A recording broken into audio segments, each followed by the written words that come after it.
Tudo bem, Tiago, querido? Tudo bem. Tudo na paz, pastor? Tudo na paz.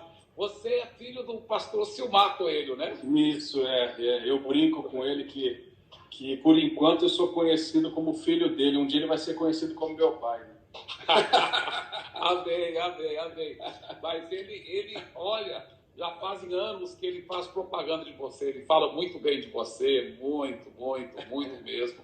E ele fala, você é um baita de um pastor. Parabéns, parabéns, viu? Glória a Deus. Pastor. A gente tem uma ligação muito mais forte até do que talvez até o senhor saiba. O Lucas, meu irmão, né, que é pastor hoje em Bradford, na Inglaterra, ele trabalhou muitos anos com o pastor da Igreja da Paz em Palmas. Muitos anos. O Lucas aprendeu muito, muito, muito com o MTA, com a Igreja em Células. Inclusive já está ligado aqui, o Lucas, lá da Inglaterra, meu irmão. Hoje ele é pastor em Bradford, de uma igreja inglesa, né? E olha que coisa incrível lá, ele está implantando as células no meio dos ingleses. E é uma cidade que tem muitos muçulmanos, né? O Lucas sempre manda as fotos batizando os muçulmanos, ganhando eles para Jesus através da igreja em casa, né? Que é um tema que eu escolhi para a gente conversar aqui. E, na verdade, pastor, eu quero te deixar, estou fazendo só essa introdução, eu quero te deixar bastante à vontade, tá? Eu vou ouvir muito, anotar o máximo, né? E eu convido o pessoal para fazer o mesmo. Quem já está ligado aí, anote. Pastor Eibe, como eu falei para ele antes de estarmos ao vivo aqui, para mim uma das maiores referências, a maior referência que eu conheço nessa questão de igreja em casa, célula, ou como é que você queira chamar aí na sua cidade ou na sua igreja. Então fique à vontade, dê para nós algumas dicas, fique à vontade para abrir o coração. Se eu chorar aqui, faz parte que eu sou meio chorão, mas deixa Deus te usar para abençoar a gente, por favor, pastor. Amém. Obrigado, pastor Tiago. Obrigado mesmo, sinto honrado. E que bom também que o seu irmão, pastor Lucas, está ligado aí. Por favor, não esqueça de dar para o seu pai também um forte abraço, como eu amo. Com certeza. E admiro todos vocês. Olha, na realidade, pastor Tiago, o que acontece é que eu aprendi meio no desespero, né? Mais sobre essa área toda da igreja na casa, né? Gostei do seu tema, porque na realidade é o que a Bíblia chama, igreja na casa do fulano, igreja na casa da fulana.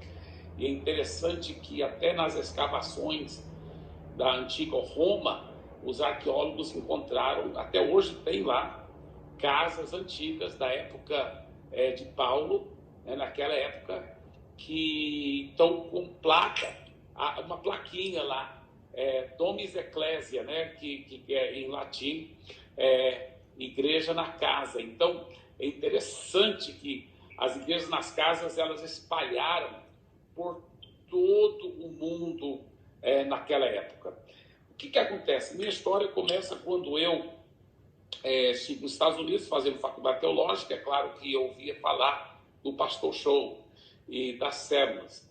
Eu mesmo nunca tinha participado, né, de uma célula. Apesar que, crescendo, meu pai era missionário, pastor, e fazia muitos cultos nas casas das pessoas. Mas o conceito da igreja na casa, não. Eu nunca tinha participado nesse sentido das células, de uma igreja na casa que multiplica, que cresce, que faz parte de uma igreja local onde reúne a grande congregação e a pequena congregação, né? Como diz a Bíblia no livro de Atos, que eles diariamente, a igreja primitiva reunia no templo e nas casas, né? A grande reunião e a pequena reunião.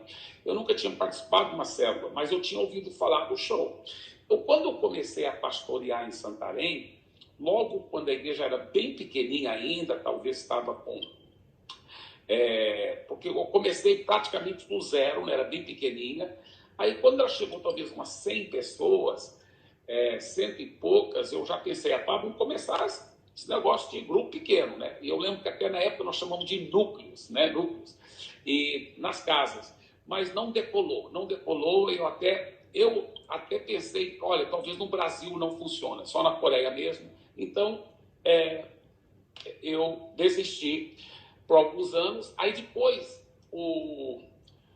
saiu o livro do show aqui no Brasil. grupos familiares e o crescimento da igreja.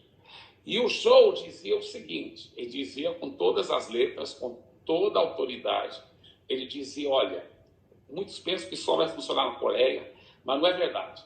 Isso é um princípio bíblico, não é um princípio cultural, é um princípio bíblico. Então, por ser um princípio bíblico, não é uma estratégia, né? Pessoas costumam dizer, a estratégia tem prazo de validade. Concordo, estratégia tem prazo de validade. Mas isso é um princípio bíblico. Os princípios bíblicos são imutáveis, são eternos, né?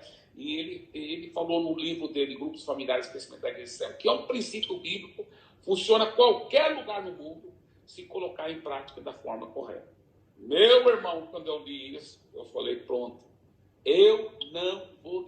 Nessa altura do campeonato, nossa igreja talvez já tinha umas 200 pessoas, né? E nenhuma célula, né? Nenhum grupo pequeno. Mas eu falei, agora eu não paro mais. Agora eu vou colocar isso em prática. E nós começamos a colocar em prática. O que eu não sabia é que nós éramos uma igreja com células, não uma igreja em células. Ou seja, uma igreja que tinha algumas outras igrejas nas casas, alguns grupos pequenos. Mas nós não éramos uma igreja baseada na igreja na casa. Então, eu não sabia disso. Eu só sabia o que eu estava lendo no livro do show e procurando colocar em prática.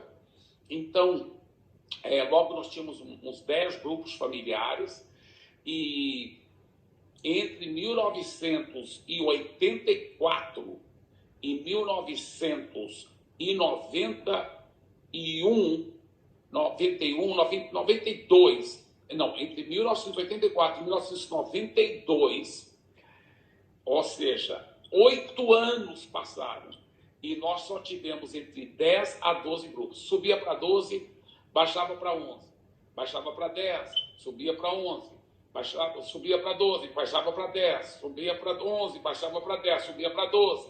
Ficamos lá flutuando entre 10 e 12 grupos familiares por anos e anos. Por quê? Porque era só mais um dos ministérios da igreja.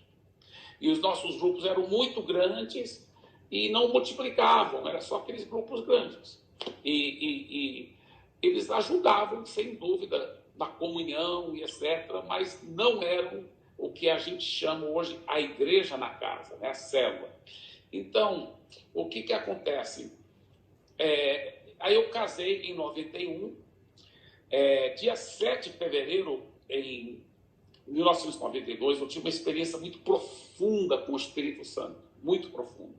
Nessa experiência, o Espírito Santo falou comigo e deixou bem claro os planos que ele tinha para o meu futuro, inclusive lá para Santarém. Então, eu sempre costumo dizer, a pessoa tem que estar ouvindo a voz do Espírito Santo, tem que estar sendo dirigida por Deus. E aí eu estava decidido, dali em diante eu não duvidei mais, eu sabia que o plano de Deus era a gente crescer. E eu também estava convencido que a gente ia crescer em qualidade, quantidade, ganhando multidões e cuidando bem delas através das igrejas nas casas mesmo. E interessante porque a gente toda madrugada, toda manhã, bem cedinho, eu e minha esposa atravessávamos a cidade de Santarém, lá para os escritórios da Missão Paz, onde a gente tinha uma reunião de oração. E nós não tínhamos filhos ainda. Depois da reunião de oração, ainda era muito cedo da manhã, a gente parava numa padaria, comprava pão, chegava em casa, e eu ficava na cozinha lendo, enquanto a minha esposa preparava o café, porque eu sou descendente de americano, você conhece americano, gosta de café bem grande. Sim. E minha esposa preparava aquele grande café da manhã, e eu lá sentado, dentro da cozinha, lendo para ela o livro Grupos Familiares e o Crescimento da Igreja. Só que eu lia um parágrafo, aí eu parava. E a gente falava, meu Deus, nós não estamos praticando isso. Mas como que nós vamos praticar isso, meu Deus? Como que nós vamos praticar isso? Qual vai ser o segredo? Qual vai ser a solução da gente praticar isso? Aí eu costumo dizer que aqueles cafés da manhã, o Espírito Santo, a minha esposa Andréia e eu, juntos, geramos o que depois foi acontecer.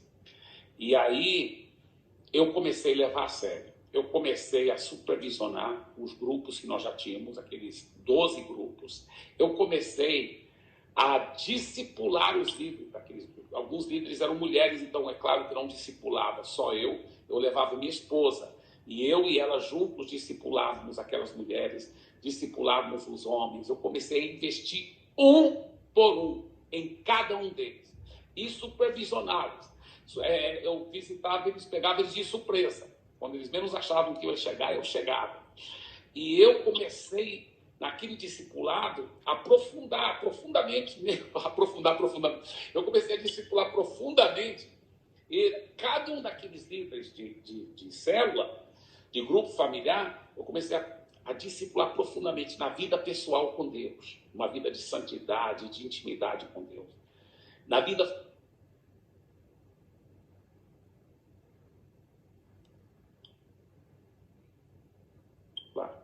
E também discipulá-los muito na área das células, dos grupos familiares.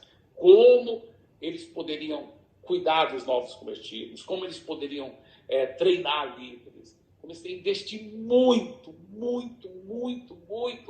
mesmo na vida deles. Esses grupos começaram a crescer. Só que eles...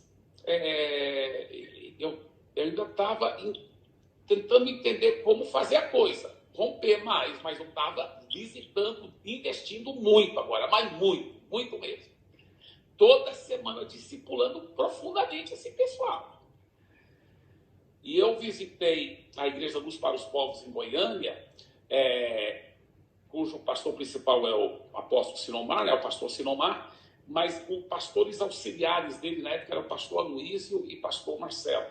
E o pastor Aloísio e o pastor Marcelo estavam muito empolgados sobre os grupos familiares e eles falaram, não, nossos grupos têm que multiplicar. Eu falei, mas como que eles multiplicam? Eles falaram, não, depois de 6 meses, eles têm que multiplicar, não tem jeito. Aí eu peguei a visão da multiplicação. Eu voltei, falei para o meu povo, gente, vocês têm que multiplicar. Claro que eu não ia forçar ninguém para multiplicar. Mas eu fiquei motivando, mas a ficha não caía. Aí eu comecei a ajudá-los a ver quem que eles podiam discipular para ser os próximos líderes ao multiplicar. Porque para uma célula poder reproduzir outra célula, primeiramente, o líder da célula tem que reproduzir um outro líder. Para uma célula poder multiplicar, primeiramente, o líder tem que se multiplicar em outro líder. Então, eu comecei a passar essa visão para eles, e na supervisão, quando eles falavam, mas não tem ninguém que quer ser líder, eu falava... Aí eu visitava a célula dele, na hora do lanche, eu batia papo com as pessoas, e eu ficava sabendo de muita gente que queria ser líder. Eu falava, como, rapaz, você que não está conversando, você que não está motivando as pessoas. Eu comecei a ensiná-los como motivar, como gerar líderes, como se reproduzir. Não foi fácil, não. Foi assim, detalhe por detalhe. Não foi fácil. Olha, pastor que quer ter uma igreja verdadeiramente bíblica, que cuida bem das vidas, nas igrejas, nas casas, ele não pode ser preguiçoso. Ele não pode ter medo de trabalhar. Vai ter que investir muito tempo na vida das pessoas, investindo, treinando líderes, treinando os líderes da célula, como treinar líderes, treinando os líderes da célula, como discipular líderes, como gerar, como cuidar de novo convertido, enfim. É muito trabalho, mas é gostoso, eu amo esse trabalho. É o melhor trabalho que existe no planeta. Imagina fazer discípulos de todas as nações, é grande comissão, né? Porque não basta só ganhar a pessoa para Jesus, porque e se depois ela se afastar das coisas de Deus, né? O que adiantou? Agora, ganhar uma vida, discipular, ela crescer na fé, e aí ela começa a reproduzir e fazer outros discípulos, meu irmão, é o projeto mais importante, né, no verdadeiro sentido aqui do reino de Deus na terra. Então, foi muito gostoso, muito lindo. E, finalmente, o nosso primeiro grupo multiplicou. E multiplicou muito bem, eu supervisionando. Aí eu peguei aquele líder que multiplicou, até hoje eu lembro o nome dele, Ferreira. Peguei o Ferreira, chamei o Ferreira lá na frente, porque eu sempre tenho uma reunião toda semana com todos os meus líderes, né? Que nós chamamos TADEL, Treinamento Avançado de Líderes. E aí, essa reunião, naquela época era terça-noite, toda terça-noite eu tinha essa reunião. Aí, eu peguei ele e ele deu testemunho lá na frente da multiplicação. Apresentei um novo líder. Nossa, pegou fogo. Aí eu comecei a falar para todos os líderes: tragam seus auxiliares, tragam seus líderes em treinamento aqui para o Tadel, porque além de você estar discipulando eles 1 a 1 durante a semana, eu também vou te ajudar a treinar e prepará-los aqui no Tadel. E o Tadel eu vejo como um grande segredo, pastor Tiago, porque é um momento onde o pastor titular, que tem um coração de pastor, ele vai pegar o coração dele e colocar dentro de cada um dos líderes, sabe? Porque eu costumo dizer que tem que ter um coração de pastor para cuidar bem das ovelhas. Então, o líder de célula, ele não é só alguém lá, sabe, que dirige uma reunião uma vez por semana na casa de alguém. Não. Ele é o pastor daquelas ovelhas. Ele tem que cuidar bem delas. Ele tem que estar zelando, cuidando, ligando, amando, discipulando, treinando. Então, quem que vai treinar esse líder a ser esse bom pastor das ovelhas? É o pastor principal da igreja, né? Deixa eu até abrir um parênteses aqui e contar uma experiência que eu tive. Logo quando eu comecei a pastorear a igreja, eu tive várias experiências onde o Espírito Santo foi me ensinando segredos para fazer a igreja crescer. Numa dessas experiências que eu tive, eu lembro que eu estava muito frustrado porque a igreja tinha começado a crescer, talvez até umas 100 pessoas, mas aí tinha parado de crescer. Eu estava crescendo muito devagar, talvez, né? Praticamente tinha parado, estava estacionado. Aí eu lembro que eu entrei num quarto bem fechado mesmo, tranquei a porta e eu falei: Senhor, eu peço a sua ajuda, peço que o Senhor me ajude, porque eu sei que o Senhor quer que a igreja cresça para ganhar vidas para Jesus. O Senhor quer que a igreja cresça. O Senhor é o primeiro que quer para crescer, para ganhar vidas e cuidar bem delas.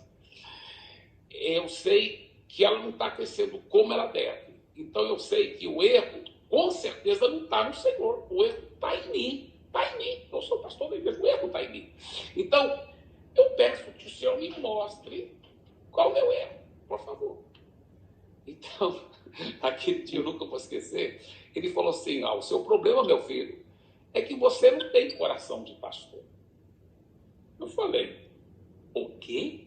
Ele falou: você não tem coração de pastor? Eu falei: mas como? Eu ouvindo a voz dele aqui no meu espírito, né? Não é que eu estou ouvindo bem a voz dele. Eu falei: Deus, se eu não tenho coração de pastor, como que eu não tenho coração? Não foi o Senhor que me mandou ser pastor da igreja? Eu não estava ouvindo sua voz bem? Ele falou: foi eu que te mandei ser pastor da igreja. Eu falei: então, se eu te obedeci e me tornei pastor da igreja, por que o senhor não me deu esse coração de pastor, então? Ele falou: porque você nunca pediu. Aí eu falei: tem que pedir? Ele falou: ele me fez lembrar de Tiago, capítulo 4, diz: não tendes, porque não pedis, né? E Mateus 7, né? Pedir, dar-se-vos-á, buscar isso. Eu falei: não, então esse é o problema, Senhor. Eu vou resolver agora. Eu lhe peço agora, em nome de Jesus, que o Senhor me deixe coração de pastor agora, em nome de Jesus. Amém. Eu recebo pela fé. Eu já sabia os princípios de fé. Quando a gente ora pedindo algo para nós mesmos, não estou falando de oração de intercessão para os outros, mas quando é para nós mesmos, nós podemos orar em fé, crer que já recebemos e pronto. E eu falei: eu creio, eu recebi agora. Obrigado, eu já tenho esse coração. Pela fé eu já tenho. Amém. Saí daquele quarto, passou-se umas 2 semanas, e um membro da igreja tinha caído em pecado, estava tendo algum problema, e eu estava procurando resolver. Quando de repente eu me peguei chorando por aquele membro. Eu falei: meu Deus, eu não era um cara de chorar. chorar sobre nada. Sobre nada, nada, nada. Desde pequeno, praticamente. Quando eu era pequeno, sim, eu chorava muito. Mas depois, eu não era um cara de chorar sobre nada. Como que agora eu estou chorando pelo membro que pisou na bola, que caiu em pecado grave? Aí o Espírito Santo me lembrou, ele falou: você não me pediu um coração de pastor? O bom pastor dá a vida pelas ovelhas. Você agora tem um outro tipo de coração por essas ovelhas. Falei: meu Deus, obrigado. E pastor Tiago, só Deus que sabe quantas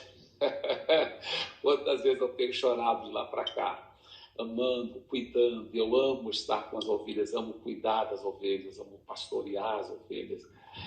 E então o Tadel, para mim, é muito, muito importante, porque é nesse momento que eu pego o coração de pastor que Deus me deu.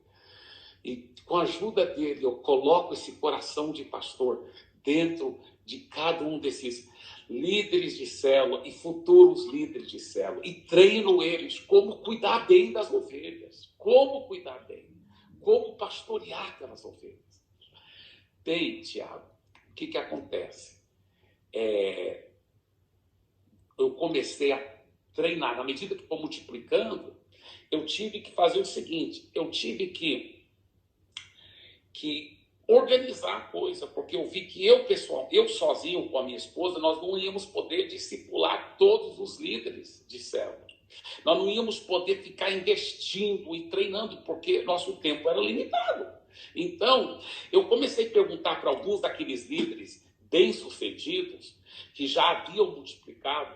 Falei: olha, você já multiplicou e é provável que Deus esteja te chamando para me ajudar a supervisionar mais células. Porém, vai depender do chamado de Deus na sua vida, porque talvez Deus está te chamando para continuar sendo um grande líder que vai ficar multiplicando. Mas, às vezes, Deus também está te chamando para ser um líder que multiplica, mas também ajuda a supervisionar outros líderes. Então, quero que você ore sobre isso para realmente ouvir a voz de Deus. Eu não quero só a sua opinião, sua vontade, eu quero a vontade de Deus. Aí, alguns falaram: não, meu chamado, pelo menos por enquanto, é só para liderar as células e ficar multiplicando. Amém, beleza. Outros falavam: não, meu chamado realmente é para supervisionar. Então, esses que tinham chamado para supervisionar e que já eram bem-sucedidos nas células, aí eu comecei a discipular eles profundamente. Eu e minha esposa, discipular profundamente esses líderes profundos e aí treiná-los a como discipular outros líderes. Aí criamos um outro nível de liderança. Então foram os primeiros supervisores, que na época a gente chamava até de ministro, mas eram supervisores sobre as outras células. E aí eu comecei, além de reunir uma vez por semana com todos os líderes de célula, comecei a reunir uma vez por semana com todos os supervisores também. E investir. Aí logo foi crescendo, explodindo. E aí teve que criar outros níveis e outros níveis. E aí só Deus que sabe, né? Tudo o que aconteceu. Mas é muito bom. Eu acho interessante que eu já preguei algumas vezes lá em Lins, na igreja do amigo meu, pastor Kleber, e toda vez que eu vou lá, ele me convida para falar no Tadel. Né? E é uma festa, algo extraordinário lá, aquela festa de multiplicação e tudo. Eu fico realmente vendo assim que é uma reunião extraordinária, contagiante, né? Você conhece o pastor Kleber? É um amigo, ele é um amigão mesmo. Eu acho que ele está ligado aqui com a gente. E a igreja de Lins é uma igreja maravilhosa. Eu tomei um susto quando eu cheguei lá a primeira vez. É enorme, né? Enorme. É muito bom. Então, eu tenho visto, inclusive, tem alguns amigos meus que estão vendo essa live, ou vão ver depois, 24 horas, né, que vai ficar aí, mas eu já ouvi algumas pessoas, pastor, falar: mas isso é algo para Santarém, né? No caso, já alguns anos atrás, como o senhor falou também, que eu acho que isso é para a Coreia, né? Depois o senhor foi para Fortaleza, né? Agora está em São Paulo. Então, dá uma dica para a gente como certamente tem que adaptar. Fortaleza diferente de Santarém, São Paulo diferente de Fortaleza, mas, não sei, dá uma dica para a gente, pela sua experiência, o que você passou nessas mudanças, né? Com certeza. Existe, claro, as diferenças culturais, né? A pessoa tem que saber se adaptar a cada cultura diferente, né? Nós tivemos um líder muito precioso aqui em São Paulo, que ele estava acostumado a liderar grupos lá em Santarém, e ele foi um grande sucesso lá, né? E lá em Santarém, você pode chegar, e até deve, muitas vezes, pelo menos era assim, nem sempre, porque a cultura vai mudando da cidade também. Mas a cultura em Santarém era assim, que se você é o líder da célula e não é a sua casa, mas você chega talvez meia hora, 45 minutos antes da reunião, né, prepara tudo, ora junto com os anfitriões, e os anfitriões ficam admirados, uau, esse líder é tão dedicado, ele chega tão cedo e tal. Em Santarém, naquela época pelo menos, era um sucesso fazer assim.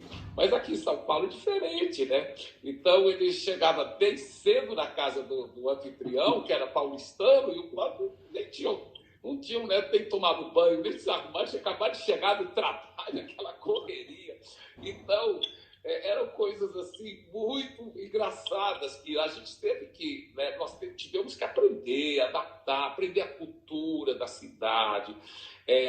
Mas eu estou impressionado como que eu acho, sinceramente, que as células, os grupos pequenos, a igreja na casa funciona tão bem quanto, ou melhor, em São Paulo do que em Santarém ou Fortaleza. É impressionante.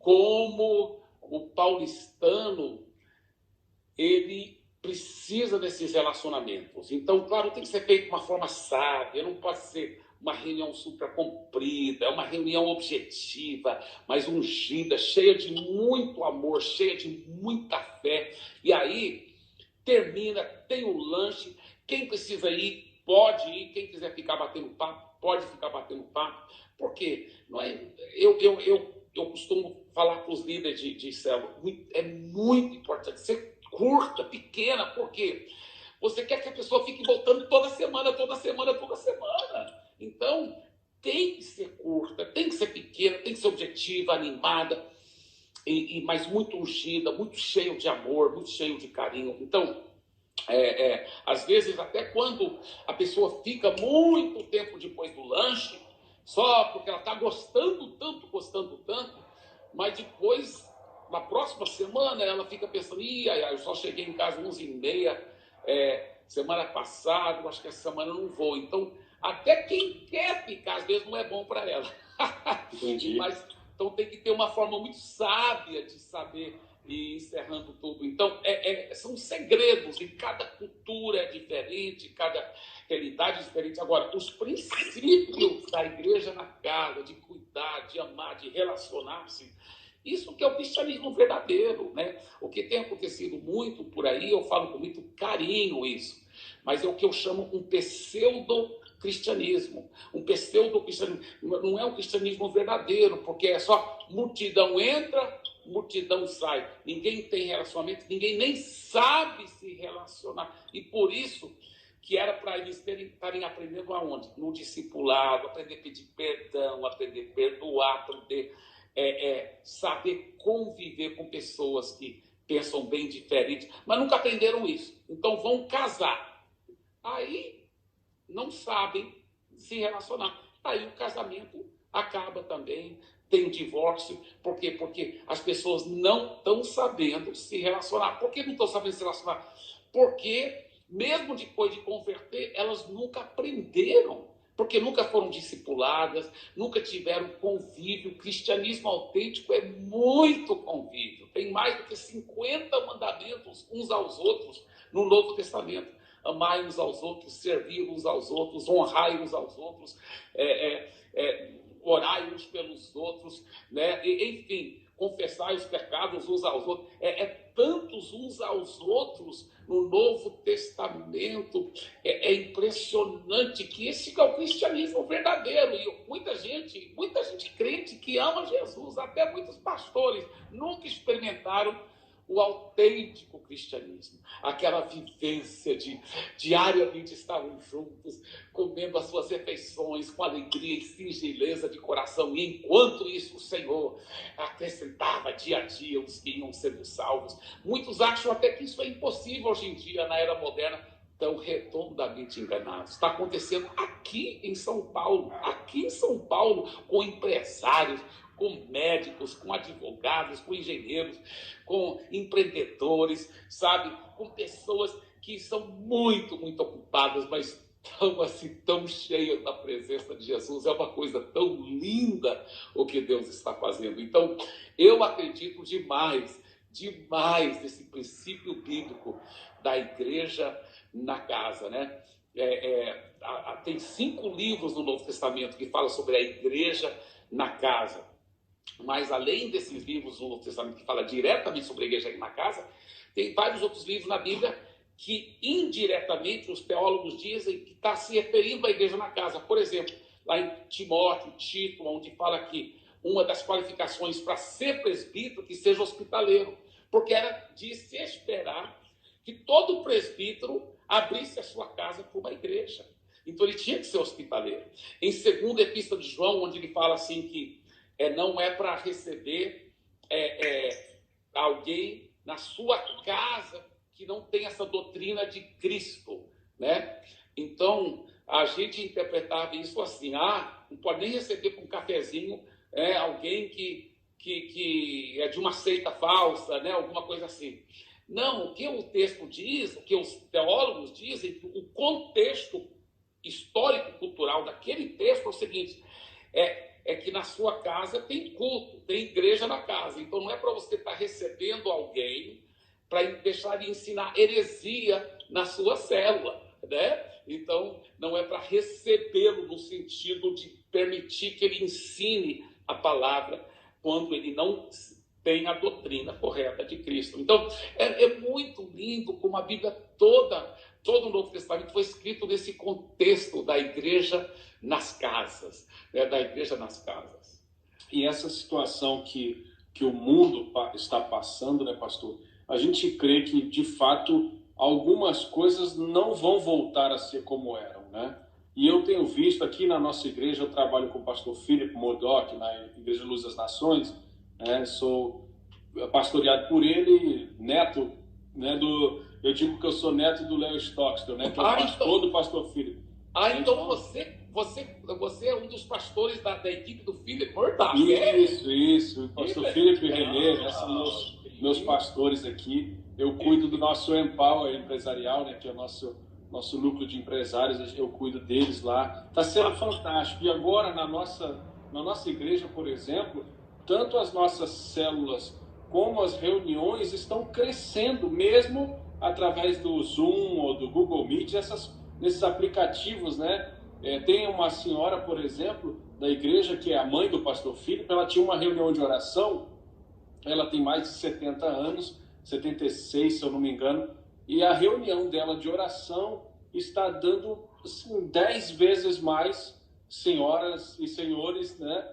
Através do celular, da tecnologia. Então, assim, a gente realmente está apaixonado, não como o senhor falou, por um método. Eu tenho uma história, né, já de muita coisa, fui curado de câncer, essa coisa toda, mas assim, eu lembro, por exemplo, que eu fui o líder, eu e a Ruth Almeida, né, que é filha do bispo Francisco e bispa Ana da Sara Nossa Terra, aqui no Rio de Janeiro. Eu fui o líder, junto com a Ruth, da primeira célula de jovens na Sara Nossa Terra. Hoje a Ruth, casada com o Rafael, são pastores. A Sara, né, explodiu, cresceu demais. Então cada um vai para um lado ministerial. Eu tenho tido contato com discípulos seus, como o pastor Sabá, através do Surge, né, e tantas outras coisas aqui em nossa igreja. Mas o que é apaixonante de verdade é você ver que às vezes homens e mulheres que aparentemente até são improváveis, né? Ninguém daria nada por eles, como Jesus escolheu seus discípulos também, mas essas pessoas sendo amadas e cuidadas, elas de fato ficam apaixonadas por cuidar de alguém, porque elas foram cuidadas. Então, assim, é fantástico a gente ver a sua alegria né, no seu rosto, tem gente falando aqui nos comentários, pastor, você transmite uma alegria, uma paz, mas é esse coração de pastor que o senhor pediu a Deus, né? Mesmo sendo pastor, chegou à conclusão que não tinha esse coração. Então, eu fico muito feliz, muito honrado, certamente muita gente vai ser abençoada aqui. O senhor fica à vontade, o Instagram corta a gente com 1 hora, né? Não tem jeito. Tá certo, se você quiser dar mais algumas dicas para a gente, amém. E orar, lógico, com a gente também, mas fica Amém. à vontade, por favor. Você tem razão. Quando veio essa crise do coronavírus, na realidade, se aquelas igrejas que talvez até tinham grupo pequeno, mas o líder do grupo pequeno não estava treinado para realmente pastorear e cuidar bem das ovelhas, essas igrejas tiveram que correr muito atrás do prejuízo para manter contato com todos os membros, porque esse é um momento muito crucial, onde nós devemos pastorear, e pastorear muito bem mesmo. Então, agora, aquelas igrejas que já estavam todos os membros, ou a grande maioria, congregando fielmente numa célula, numa igreja na casa, e aqueles líderes já estavam bem treinados em como discipular, em como pastorear, em como cuidar bem dos seus membros, aí explosão total. Só para você ter uma ideia, a nossa igreja aqui, que nem começou ainda, nós não tivemos a nossa inauguração oficial ainda, né? Nós vamos ter agora, logo após essa pandemia, se Deus quiser.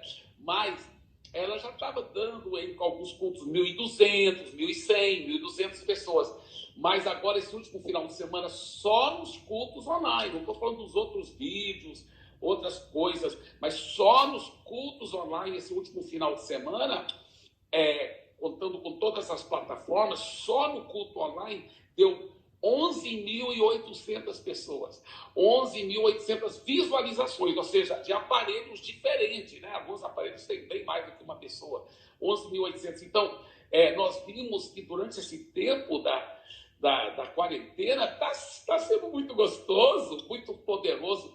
Eu supervisionei as nossas células de novo essa semana, nós chamamos de live groups. Uma semana dessa, quando eu supervisionei, em uma noite eu visitei uns 9 live groups, umas 9 células, né? Porque você entra na sala virtual, conversa, anima todo mundo. E é o seguinte, eu mando os pastores mandar para mim os links, e eu entro sem o líder de célula saber que eu vou entrar. Que legal. Então, é muito gostoso. Eu entrei numa sala de live group, era do Google Hangout, né? Com os adolescentes aí, eu fiquei encantado. A líder dos adolescentes nem tinha visto que eu estava lá. E uma outra adolescente lá de 18 anos de idade, ela estava aprofundando na palavra de uma forma que eu fiquei impressionado com o conhecimento bíblico, a unção e o comentário dos outros adolescentes. E eu fiquei lá só curtindo, só vibrando. Quando finalmente a líder me viu na sala. Ela falou, o pastor Henrique está aqui. Né? Aí, aqui, muito tempo, você que não viu. Que legal. Olha, parabéns. Então, naquela noite, eu visitei uns 9 live groups, de adolescentes, de jovens, de adultos, de empresários. Olha, é lindo o que Deus está fazendo. Aí, no live group, agora, não tem paredes, né? Então, no nosso live group, nós já tivemos pessoas congregando no meu live group de Portugal aqui, né, e tal. Então congrega do mundo todo com a gente, né? Pode congregar. E aí tem um irmão muito querido, que é da nossa igreja, ele era do meu life group, multiplicou, ele se tornou líder de life group, e ele é um grande palestrante, treinador de líderes. Ele vai para as empresas e treina líderes. O forte dele é saber treinar líderes. Ele é um cara top. O nome dele é Cabral. E o Cabral está falando esses dias, uma reunião de líderes, né, do setor, e ele falando, como nós vamos fazer agora, depois da pandemia? Porque ele falou, olha, tem muita gente ligada agora de toda parte, né? De toda parte. Tem gente ligada com nossos cultos. Ele falou, tenho mandado meus parentes, eu acho que em Araçatuba, que é longe daqui, né? Araçatuba deve ter o quê? Umas 5 horas de viagem de carro, ou mais, 8 horas. Aí ele falou, e meus parentes lá estão tudo ligado, né? Tudo participando dos cultos online. E agora? Depois da pandemia, vai continuar? Como não fazer com esse povo? Eu falei, não, vamos continuar. Vamos ter culto presencial, mas não vamos parar de ter os cultos online. E tem mais. Eu falei para ele, você vai ficar cuidando, né, dos seus parentes, dos seus amigos lá. Você vai ajudá-los a iniciar células lá. Depois você vai ajudá-los a multiplicar as células. Quem sabe um dia você vai estar pastoreando lá essa turma lá para glória de Deus, né? E ele ficou muito feliz. É muito, muito lindo o que Deus está fazendo mesmo. É uma coisa fabulosa. E uma coisa, pastor Tiago, que a Bíblia fala em Romanos, capítulo 8, versículo 28, que Deus coopera todas as coisas para o bem daqueles que o amam. Então, essa promessa, nós sabemos, não é para todo ser humano, é para todo mundo que já entregou a vida a Jesus, né? Deus coopera todas as coisas para o bem daqueles que o amam e são chamados segundo o seu propósito. Agora, a pandemia, obviamente, não pegou Deus de surpresa, não é como se Deus falasse assim, ai, eu não sabia que isso ia acontecer. Deus sabia que ia acontecer. E se a gente cooperar com Deus, nós poderemos ver essa pandemia ser usada para ajudar a alcançar tanta gente nova para Jesus. Tanta gente. Nós temos que evangelizar, temos que usar nossas redes sociais, temos que mandar os links nos cultos online das suas próprias igrejas, né? Você que está me assistindo, seja de qualquer igreja que você for, manda os links e vai crescendo sua célula, vai crescendo e multiplicando. Eu acho muito engraçado como Deus usa essas circunstâncias para ajudar a igreja a crescer muito mais, né? A igreja em Cuba, quando o comunismo tomou conta lá, né? E Fidel Castro, tudo aquilo, a igreja já era forte, mas ela ficou muito maior e muito mais forte depois do comunismo. O povo, debaixo daquele sofrimento, debaixo daquela pressão, aí que foi fundando muitas igrejas, plantando igrejas, construindo igrejas. Aí, quando o Fidel Castro viu que estava crescendo demais as igrejas, começando muitas novas igrejas, o Fidel Castro proibiu. Ele falou, não pode não pode construir mais nenhum prédio de igreja. A igreja é o povo de Deus, não é o prédio, mas ele falou, não pode construir mais nenhum prédio. Então, o que acontece? As igrejas começaram a ficar enormes. E não pode construir mais, mas pode reformar. Então, em nome da reforma, ficavam dobrando o tamanho da igreja, fazendo ela maior, o prédio da igreja. Aí o Fidel Castro colocou uma lei lá. Não pode mais reformar a igreja também, porque as igrejas estão todas reformando e fazendo os prédios muito grandes.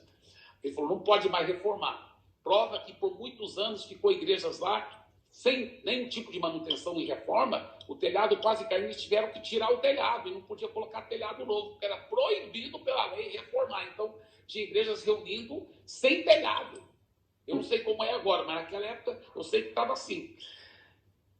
Mas mesmo sem reforma, estavam abarrotando e não estava cabendo mais nos prédios. Então começaram a reunir nas casas. Olha só como o Fidel Castro foi usado para passar a visão de células lá em Cuba. Porque aí começaram a reunir nas casas. Reunia nos quintais, 200 pessoas, 300 pessoas. Aí ele falou, não pode reunir mais do que, eu acho que era primeiro era 200 pessoas no quintal. Aí começou a multiplicar. Aí não pode reunir mais do que 100 pessoas. Aí multiplicou muito mais aquelas igrejas das casas. Aí ele falou, não pode reunir mais do que 50. Aí que multiplicou. Aí depois eu acho que ele falou, não pode reunir mais do que 30 pessoas, né? Parece muito o que nós estamos passando agora. Não foi? O governo falava, não pode ter reuniões maiores do que 100 pessoas, maiores do que 50, mais do que 30, tal.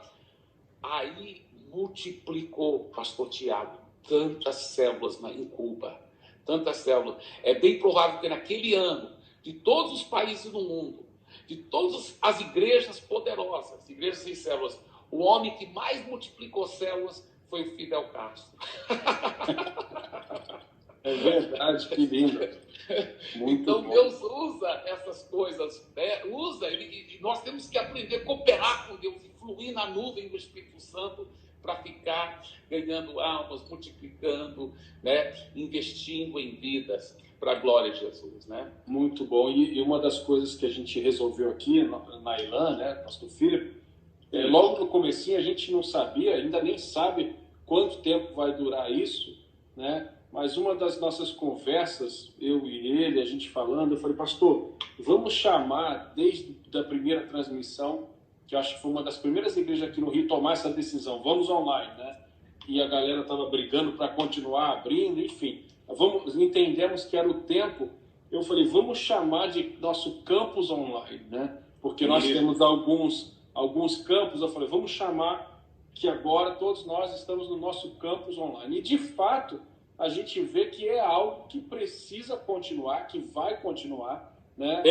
Hoje mesmo, falando com um grande líder, eu falei, olha, não só a gente aprendeu a fazer, o povo aprendeu a receber dessa forma também. Né? Então, eu vejo realmente um avanço extraordinário, né? Todas as coisas, de fato, cooperando para o nosso bem.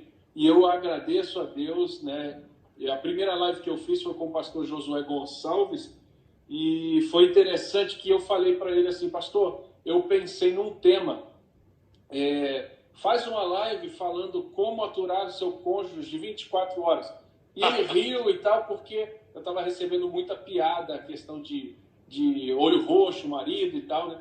E eu vi que, de fato, é algo perigoso. Aqui no Rio aumentou em 50% as agressões, Lei Maria da Penha, por exemplo. Né? Aí o pastor Josué falou, tudo bem, vamos fazer. Só que, na verdade, eu liguei para ele fazer. Quando ele falou, vamos fazer, eu entendi, de fato, que Deus queria que eu usasse as minhas redes sociais para trazer alguma coisa, né, para a liderança, para abençoar as pessoas.